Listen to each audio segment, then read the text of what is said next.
Hello students, crisp public school class 7 Hindi chapter 7 पापा खो गए भाग 1। आज की कक्षा में हम पढ़ेंगे आपकी बुक का पाठ 7 पापा खो गए। और ये क्या है? एक नाटक है और इस नाटक को किसने लिखा है? विजय तेंदुलकर ने। और इस नाटक में कौन कौन से पात्र हैं देखते हैं। बिजली का खंभा, नाचने वाली लड़की, पेड़, लेटर बॉक्स, कौवा और आदमी। ये क्या है? इस नाटक के पात्र हैं। तो आओ पढ़ते हैं। पापा खो गए।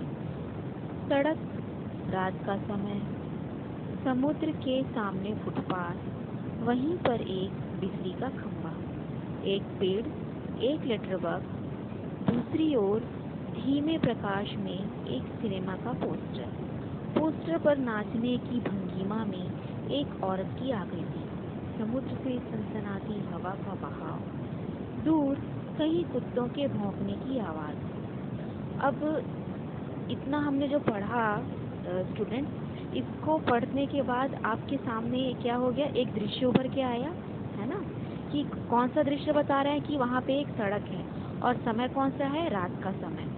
और समुद्र के किनारे क्या है? सामने फुटपाथ है, वहीं पर एक बिजली का खंभा है और वहाँ पर एक पेड़ भी है, साथ में लेटर बॉक्स है। दूसरी ओर धीमे प्रकाश में, मतलब मंद मंद वहाँ पे लाइट जल रही है, बहुत ही धीमी रोशनी है। एक सिनेमा का पोस्टर लगा हुआ है और उस पोस्टर पर क्या है? नाचने की भंगिमा में, मतलब दृश्य करती हुई, मतलब वो उस टाइप की दिखाई दे रही कि वो नाचने की मुद्रा में है। एक औरत की आकृति, समुद्र से सनसनाती हवा का बहाव। आप कहीं भी जब बहुत पानी वाला एरिया रहता है, समुद्र रहता है, नदी रहती है, उसके किनारे जाते हैं तो कैसी आवाज़ आती है? हवा से समुद्र का पानी जो है वो टकराता है तो एक कैसी आवाज़ बनती है? सनसनाहट, है ना। तो सनसनाती हवा का बहाव। दूर वहीं पे क्या हो रहा है? कुत्तों के भौंकने की आवाज़ आ रही है। रात के समय देखते हैं आप, कुत्ते भौंकते रहते हैं। तो ये क्या है? एक दृश्य है समुद्र के किनारे का। अब ये आपस में वार्तालाप कर रहे हैं। ये जो पात्र हैं ना, ये क्या कर रहे हैं? आपस में बातें कर रहे हैं। क्या बातें कर रहे हैं? खंबा क्या कहता है? जम्हाई रोकते हुए, उसको क्या हो रही है? नींद आ रही हो, जम्हाई अपनी रोक रहा है। राम राम राम, रात बहुत हो गई। अब पेड़ क्या बोल रहा है? आजकल की रातें कैसी हैं, जल्दी बीतने में ही नहीं आती। पेड़ क्या बोल रहा है? कि आजकल की रातें भी कैसी हैं, जल्दी बीतती ही नहीं है। फिर खंबा बोलता है, दिन तो कैसे न कैसे हड़बड़ी में बीत जाता है। पेड़ क्या कहता है? लेकिन रात को बड़ी बोरियत होती है। अब पेड़ भी क्या बोल रहा है? कि रात को बहुत बोरियत होती है। खंबा, दिन तो कैसे न कैसे हड़बड़ी में बीत जाता है। और पेड़ क्या कह रहा है? रात को बहुत ही बोरियत होती है। फिर खंबा कहता है, तब भी बरसात की रातों से तो ये रातें कहीं अच्छी हैं। पेड़ राजा से क्या कह रहा है? कि बरसात की जो रातें होती है ना, उनसे ये रातें बेहतर हैं, अच्छी हैं। बरसात की रातों में तो रात भर भीगते रहो। अब खंबा क्या कह रहा है? कि बरसात की जो रातें रहती हैं ना, उसमें रात भर बारिश होती है और मैं रात भर भीगते रहता हूँ। बादलों से आने वाली पानी की मार खाते रहो। तेज हवाओं से भी बल्ब को कसकर पकड़े बराबर एक टांग पर खड़े रहो। बिल्कुल अच्छा नहीं लगता। उस वक्त लगता है इससे तो अच्छा था न होता बिजली के खंभे का जन्म। बल्ब फेंक, तब दूर कहीं भाग जाने का जी होता है। खंबा क्या अपनी व्यथा सुना रहा है कि जब बारिश होती है रात भर, है ना, तो क्या होता है? और बहुत तेज जो हवा चलती है, तो इसमें उसको क्या काम करना पड़ता है? उसको क्या करना पड़ता है? बल्ब को कसकर पकड़े रहना पड़ता है। उसको क्या लगता है? कि वो एक टांग पर खड़ा है। तो ये काम उसे बिल्कुल भी अच्छा नहीं लगता और वो क्या सोचता है कि इससे अच्छा तो बिजली के खंभे का जन्म ही नहीं होना चाहिए था।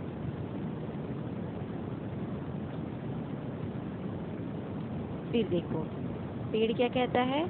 मुझ पर भी एक रात आसमान से गड़गड़ाती बिजली आकर गिर पड़ी।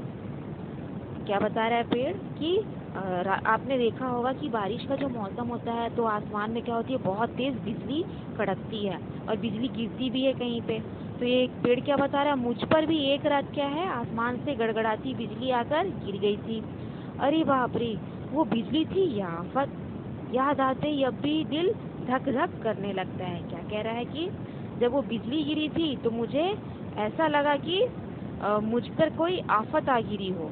मतलब वो उसके लिए बहुत ही कठिन समय था और उसका दिल क्या हो गया, बिल्कुल जोर जोर से धड़कने लगा। और बिजली जहाँ गिरी थी वहाँ खड्डा कितना गहरा पड़ गया था। खम्बे महाराज को क्या कहता है कि जहाँ पर बिजली गिरी थी ना, वहाँ पे बहुत ही गहरा एक गड्ढा हो गया। अब जब कभी बारिश होती है तो मुझे उस रात की याद हो आती है, अंग थर थर कांपने लगते हैं। तो ये बारिश के मौसम की बातें कर रहे हैं और क्या कह रहे हैं कि जब भी बारिश होती है तो मुझे क्या होता है, वो रात याद आती है जब मुझ पर क्या बिजली आके गिरी थी और मेरा शरीर क्या होता है, पूरा थर थर कांपने लगता है। खंबा क्या कहता है, मेरी तबीयत ही लोहे की है, जो मैं बीमार नहीं पड़ता, वरना कोई भी इस तरह बारिश ठंडी धूप में खड़ा रहे तो जरूर बीमार पड़ जाएगा या नहीं। क्या कह रहा है कि मैं क्या हूँ, लोहे का रहता हूँ तो बीमार नहीं पड़ता, वरना कोई भी इस तरह बारिश में ठंडी धूप में खड़ा रहेगा तो वो तो बीमार होगा ही। कितने दिन बीत गए, कितनी रातें, लेकिन मैं बराबर इसी तरह खड़ा हूँ, लंबी ठंडी सांस छोड़कर। छे, चुंगी की यह नौकरी भी कोई नौकरी है। क्या कहता है कि ये नौकरी उसे पसंद नहीं है, ये भी कोई नौकरी है।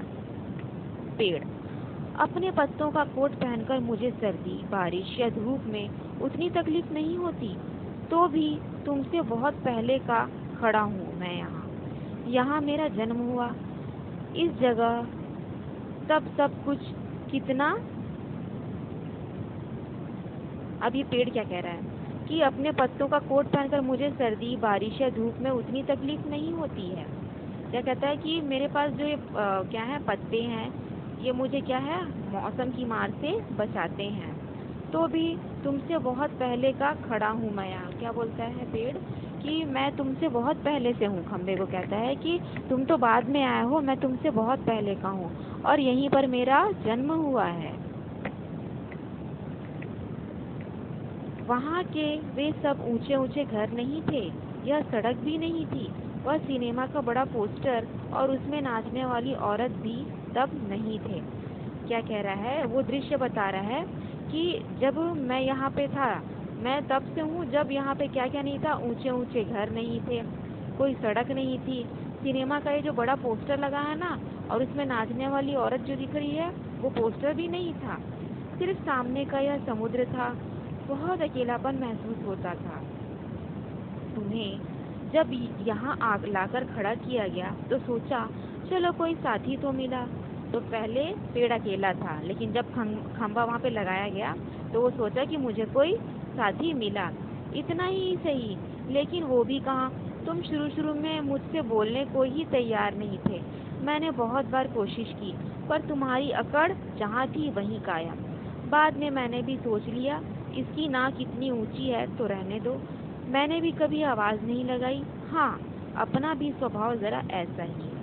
अब वो क्या बोलता है कि खंबे को कि तुम जब यहाँ पे आए तो तुम मुझसे बात नहीं करते थे, और मैं भी अपनी जिद में रहा कि अगर तुम मुझसे बात नहीं करोगे तो मैं भी नहीं करूँगा। मेरा स्वभाव भी कुछ इसी तरह का है। खंबा क्या कहता है, और एक दिन जब आंधी पानी में मैं बिल्कुल तुम्हारे ऊपर ही आ पड़ा। अब वो अपना एक वाकया बताता है कि एक दिन क्या हुआ, आंधी पानी में मैं बिल्कुल तुम्हारे ऊपर ही आकर गिर गया। खंबा, तुम खड़े थे इसलिए मैं कुछ संभल गया। हाँ, तुमने मुझे ऊपर का ऊपर झेल लिया, वह अच्छा हुआ, चाहे तुम खुद काफी जख्मी हो गए।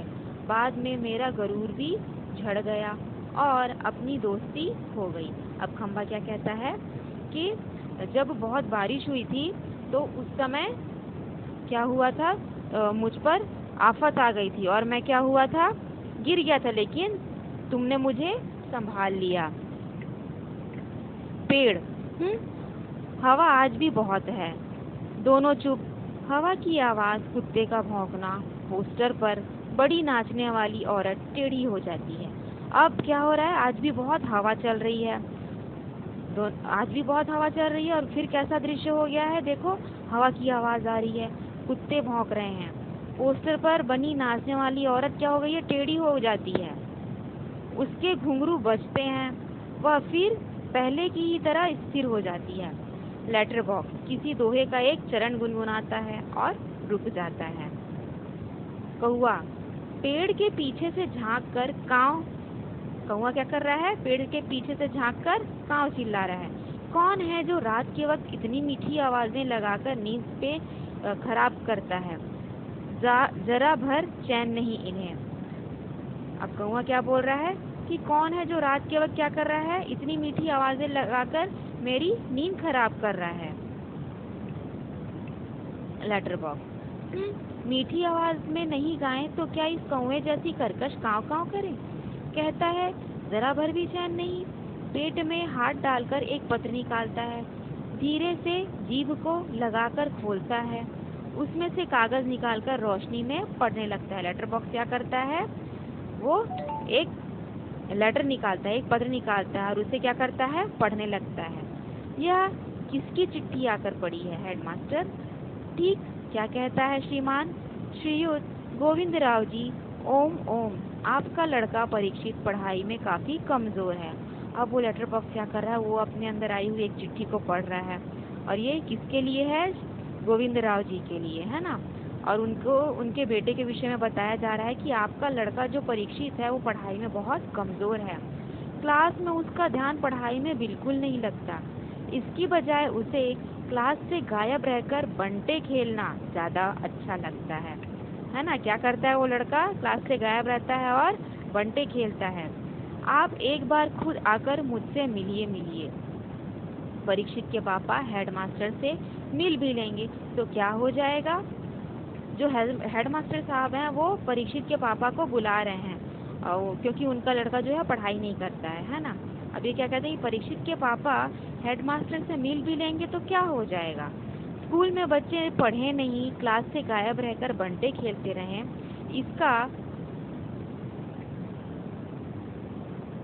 इसका क्या मतलब। फीस के पैसे क्या फोकट में आते हैं। सभी पापा लोग ऑफिस में इतना काम करते हैं, तब कहीं जाकर मिलते हैं पैसे, उन्हें ये बच्चे फोकट के समझें। आखिर क्यों। छे, मुझे हेडमास्टर होना चाहिए था।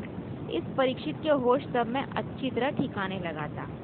वह पत्र रखकर दूसरा निकालता है। अब जो लेटर बॉक्स है उसको ये पत्र, ये चिट्ठी पढ़कर कैसा लगता है, गुस्सा लगता है। और वो क्या बता रहा है कि माँ बाप जो है बहुत मुश्किल से पैसे कमाते हैं, है ना। फीस के पैसे क्या फोकट में आते हैं। सभी पापा जो है वो क्या करते हैं, ऑफिस में बहुत ही मेहनत का काम करते हैं, उसके बाद जाकर कुछ पैसे हाथ आते हैं और बच्चों की फीस भरी जाती है। तो वो क्या कह रहा है कि बच्चे इस बात को नहीं समझते हैं, और वो भी क्यों। और क्या कह रहा है कि अगर मुझे हेडमास्टर बना दिया जाता तो मैं इस परीक्षित के होश ठिकाने लगा देता। अब वो दूसरा पत्र निकालता है तो क्या कहता है, यह किसका है। क्यों। लाल ताऊ आज किस किस के पत्र चोरी चोरी पढ़ते रहे। लेटर बॉक्स आश्चर्य से, चोरी चोरी, चोरी किस लिए, सभी चिट्ठियां मेरे ही तो कब्जे में हैं। अरे तरह तरह रोज रोज पढ़ता हूँ, कब्जे में होने का मतलब यह नहीं कि लाल ताऊ की। लेटर बॉक्स आश्चर्य से क्या कहता है कि वो कोई भी पत्र चोरी चोरी नहीं पढ़ रहा है और लेटर तो उसी के अंदर है ना। तो वो उससे इससे फर्क नहीं पड़ता है, वो तो उसी के कब्जे में है, तो वो कोई भी पत्र निकाल कर पढ़ सकता है। पेड़ कब्जे में होने का मतलब यह तो नहीं लाल ताऊ कि लोगों की चिट्ठियां फाड़ फाड़ कर पढ़ते रहो, पोस्ट मास्टर को पता चल गया तो। अब पेड़ क्या है, लाल ताऊ किसको बोलता है, लेटर बॉक्स को बोलता है। आपने देखा होगा ना, लेटर बॉक्स जो होता है जिसमें हम लेटर डालते हैं वो रेड कलर का होता है, लाल कलर का होता है। तो पेड़ क्या कहता है, लाल ताऊ कब्जे में, तुम्हारे कब्जे में लेटर है, चिट्ठियां हैं, तो इसका मतलब ये नहीं है कि तुम सारी चिट्ठियां फाड़ फाड़ कर पढ़ते रहोगे। अगर पोस्ट मास्टर को पता चल गया तो क्या होगा। फिर लेटर बॉक्स क्या कहता है, चलता है, पता तो चल जाने दो, मेरी तरह यहाँ रात दिन बैठकर दिखाएं तब पता चले। परसों वह पोस्टमैन मेरे पेट में से चिट्ठियां निकाल रहा था और मुझे इतनी लंबी जम्हाई आई कि रोके नहीं रुकी। अब क्या बताता है कि जब वो पोस्ट मास्टर परसों उसके पेट से चिट्ठियां निकाल रहा था तो उसे बहुत जोर से जम्हाई आ रही थी। वह देखता ही रह गया, चिट्ठियों का बंडल बनाकर जल्दी जल्दी चलता बनावा। लेकिन यह लेटर बॉक्स, इसे इतनी बोरियत होती एक जगह बैठे बैठे। मैं लेटर बॉक्स इसे कहता हूँ 4 चिट्ठियाँ मन बहलाने के लिए पढ़ भी ली तो क्या हो गया। लेटर बॉक्स कहता है कि मुझे एक जगह बैठे बैठे बहुत बोरियत होती है, तो मैं 4 चिट्ठियाँ निकाल के अपना मन बहलाने के लिए पढ़ लेता हूँ। फिर पेड़ क्या कहता है, लेकिन चिट्ठी जिसे लिखी गई हो लाल ताऊ, उसे ही पढ़नी चाहिए, यह प्राइवेट होती है, प्राइवेट। बहुत सही कह रहा है ये पेड़ कि जिसके लिए चिट्ठी लिखी गई है ना, उसको ही पढ़नी चाहिए। ये चिट्ठी क्या होती है, प्राइवेट होती है, निजी होती है, हमें किसी और की चिट्ठी नहीं पढ़नी चाहिए। तो ये पेड़ लाल ताऊ को बता रहा है, लेटर बॉक्स को बता रहा है। लेटर बॉक्स, मैं कहाँ किसी की चिट्ठी पास रख लेता हूँ, जिसकी होती है उसे मिल ही जाती है। किसी की गुप्त बातें मैं कब बाहर निकालने देता हूँ, वह मुझ तक ही रहती हैं, इसलिए तो मुझे अब बहुत महत्व लगता है किसका, अपना। लेटर बॉक्स कहता है कि मैं अपनी चिट्ठी किसी की चिट्ठी अपने पास रखता नहीं हूँ, सिर्फ पढ़ता हूँ, और उनकी जो बातें पढ़ता हूँ मैं उसे गुप्त भी रखता हूँ, बाहर कहीं उसे निकालता नहीं हूँ, और मुझे इसीलिए अपना बहुत महत्व लगता है। पेड़, अब पेड़ क्या कह रहा है, कोई आ रहा है। कौन आ रहा है, अब सब चुप हो जाते हैं। पोस्टर पर बनी नाचने वाली का संतुलन फिर से बिगड़ता है, फिर पहले की तरह स्थिर और स्तब्ध हो जाती है। तेज हवा की भनभनाहट, भिखारी जैसा एक आदमी आता है, उसके कंधे पर सोई हुई एक लड़की है। अब देखिए फिर एक दृश्य जो है सामने है, कैसा दृश्य है कि फिर क्या होती है, तेज हवा की भनभनाहट होती है, और उन लोग क्या देखते हैं कि भिखारी जैसा एक व्यक्ति जो है वो सामने आ रहा है, और उसके कंधे पर एक लड़की सोई हुई है। आदमी, मैं बच्चे उठाने वाला हूँ, दूसरा कोई काम करने की मेरी इच्छा नहीं होती। अभी थोड़ी देर पहले एक घर से लड़की उठाई है मैंने। देखो क्या कह रहा है वो आदमी कि मैं क्या हूँ, बच्चे उठाने वाला हूँ। बच्चे उठाने वाला मतलब कहीं से भी, मतलब वो बच्चे गायब कर देता है। दूसरा कोई काम उसे पसंद नहीं है। अभी थोड़ी देर पहले उसके कंधे पर जो लड़की है उसको उसने उठाया है कहीं से। गहरी नींद सो रही थी, अब तक उठी नहीं है, उठेगी भी नहीं। मैंने इसे थोड़ी बेहोशी की दवा जो दी है। अब मुझे लगी है भूख, दिन भर कुछ खाने का वक्त ही नहीं मिला, पेट में जैसे चूहे दौड़ रहे हों। तो ऐसा किया जाए, इसे यहीं लेटाकर अपने जरा कुछ खाने की तलाश करें, देखें कुछ मिल जाए तो। इतनी रात गए यहाँ, इस वक्त अब किसी का आना मुमकिन नहीं। अब वो जो आदमी है, छोटी सी बच्ची को कंधे पर उठा के लाया, वो क्या कह रहा है, मैं इस लड़की को नींद से उठा ले आया हूँ, है ना, गायब कर लाया हूँ, और इसे थोड़ी सी बेहोशी की दवा भी दे दी है। ये तो अभी उठेगी नहीं, लेकिन मुझे भूख लग रही है, और इतनी रात को मुझे खाना कहाँ मिलेगा। लेकिन ये तो तय है कि इस जगह पर अभी कोई आएगा नहीं। देखो उस आदमी को, है ना, इस दृश्य में क्या दिख रहा है, ये देखिए, ये वो दृश्य दिख रहा है, लेटर बॉक्स है, ये पेड़ है, ये खंबा है, और नृत्य करती हुई महिला की यहाँ पे एक पोस्टर है, और ये भिखारी व्यक्ति है, एक आदमी, उस टाइप का हुलिया है इसका। और ये क्या कर रहा है, एक बच्ची को कंधे पर उठाकर लाया है। पेड़ की ओट में लड़की को डाल देता है वो, है ना, उस पर अपना कोट फैला देता है, और इधर उधर जरा चौकस होकर देखता है, फिर एक एक कदम सावधानी रखता हुआ निकल जाता है। खंबा पेड़ से, पेड़ राजा, दाल में कुछ काला नजर आता है। अब ये जो वार्तालाप कर रहे हैं, खंबा है, पेड़ है, लेटर बॉक्स है, इन लोग को भी कुछ गलत नजर आ रहा है ना, तो क्या कहते हैं, दाल में कुछ काला है, मतलब कुछ तो गड़बड़ है यहाँ। पेड़, वह जरूर बहुत बुरा आदमी है कोई, और यह लड़की तो छोटी सी है। अब पेड़ क्या कर रहा है, एक अनुमान लगा रहा है कि ये जो आदमी है ना, यह बहुत बुरा है, लेकिन ये लड़की तो छोटी है। लेटर बॉक्स, वह उसे कहीं से उठा कर लाया है, मैंने सुना है। लेटर बॉक्स क्या बोलता है कि मैंने सुना है कि वो उस बच्ची को कहीं से उठा कर लाया है। पेड़ क्या कहता है, कौवे को जगाते हुए, ए कौवे, जाग ना जाग। कौवा, दिन हो गया। कौवा क्या पूछता है, दिन हो गया। पेड़, नहीं दिन नहीं हुआ। पर एक दुष्ट आदमी एक छोटी सी लड़की को कहीं से उठाकर ले आया है। चुप, वो आदमी इस वक्त यहाँ नहीं है। वो लड़की उठ जाएगी तो चिल्लाएगी। अब क्या कहता है पेड़ कि दिन तो नहीं हुआ है, लेकिन एक दुष्ट व्यक्ति क्या कर रहा है, एक बच्ची को, एक लड़की को कहीं से उठाकर ले आया है और वो आदमी इस वक्त यहाँ नहीं है। अगर वो लड़की उठ जाएगी तो चिल्लाएगी। कौआ आलस से उठते हुए आंखों पर एक चुल्लू पानी डालकर अभी आया। तो स्टूडेंट, ये आपका जो हम पाठ पढ़ रहे थे, पाठ 7, इसका अगला भाग जो है ना, ये हम नेक्स्ट क्लास में पढ़ेंगे। और चूंकि ये चैप्टर आपका बहुत लंबा है तो इसे आपको हम 2 पार्ट में समझाएंगे और ज़रूरत पड़ी तो 3 पार्ट में, क्योंकि ये बहुत लंबा है। तो आपको ये कहानी जो है, नाटक जो है, बहुत अच्छे से समझ आएगा। तो हम बाकी जो है नेक्स्ट क्लास में पढ़ेंगे। Thank you.